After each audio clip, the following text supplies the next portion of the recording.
Hello guys, അപ്പോൾ നമ്മൾ ഇന്ന് ഇഡലി അൺബോക്സിങ് വീഡിയോ ആണ്. അപ്പോൾ കഞ്ഞിക്കുഴിയിലെ സാംസങ് എന്ന് പറഞ്ഞ ഇഡലി മാത്രം കിട്ടുന്ന കടയിൽ നിന്ന് വാങ്ങിച്ചതാണ്. അപ്പോൾ നമുക്ക് അതൊന്ന് തുറന്നു നോക്കാം. ഇത് നോർമൽ ഇഡലിയാണെന്ന് തോന്നുന്നു. നോർമൽ ഇഡലി അല്ല, ഇത് കിഡ്സ് ഇഡലിയാണ്.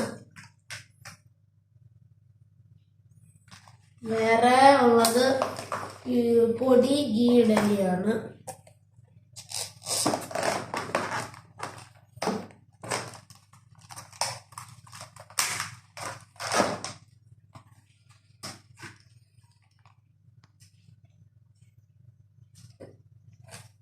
വേറെ ഉള്ളത് നോർമൽ ഇഡലിയാണ്.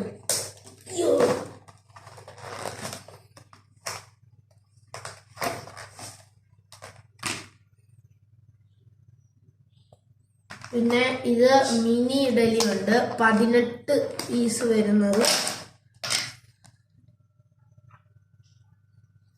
പിന്നെ ചമ്മന്തി, പിന്നെ വടയുണ്ട്.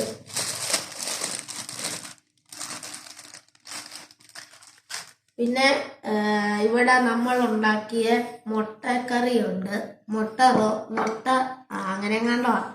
അപ്പം ഇതൊക്കെയാണ് ഇന്നത്തെ വീഡിയോ. അപ്പം ഇഷ്ടപ്പെട്ടെങ്കിൽ ലൈക്ക് ചെയ്യുക, ഷെയർ ചെയ്യുക, സബ്സ്ക്രൈബ് ചെയ്യുക.